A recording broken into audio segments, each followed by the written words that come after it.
আমি এসএসসিতে 1237 নম্বর পেয়েছিলাম। চট্টগ্রাম বোর্ড থেকে ব্যবসায় শিক্ষা বিভাগে আমি প্রথম ফিনান্সের আমি ক্লাসে জয়েন করেছি। তো ভাইয়াকে একটা কমেন্ট করেছিলাম যে ভাইয়া ফিনান্সে কি 100 মার্ক তুলতে পারবো?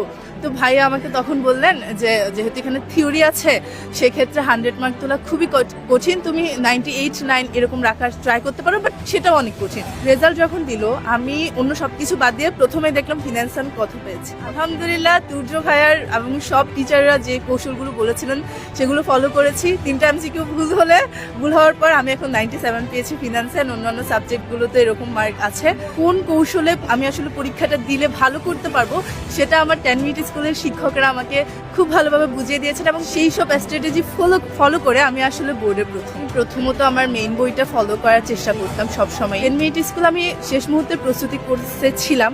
পরীক্ষার আগের দিনতে যে সাজেশনগুলো দেওয়া হতো এই সাজেশনগুলো থেকে অনেক কমন থাকতো। সাজেশনগুলো পড়ে গেলে 90+ মার্ক তোলা তো খুবই ইজি। যারা মনে করে 10 মিনিট স্কুলে শুধুমাত্র বিজ্ঞান বিভাগের শিক্ষার্থীদের জন্য রয়েছে সমস্ত কোর্স বা সুবিধা, এটা একদমই একটা ভুল ধারণা। বিজ্ঞান বিভাগের পাশাপাশি ব্যবসায় শিক্ষা এবং মানবিক বিভাগের জন্য যে কোর্সগুলো রেখেছে, যে সাজেশনগুলো রেখেছে এবং আমাদের আন্তরিক টিচাররা যেভাবে প্রত্যেকটা মুহূর্তে আমাদেরকে সাহায্য করেছেন। 10 মিনিট স্কুলে যদি সে নিয়মিত ক্লাস করে তাহলে তার জন্য কোনো কিছুই বইয়ের কোনো কিছুই তার জন্য কঠিন থাকবে না।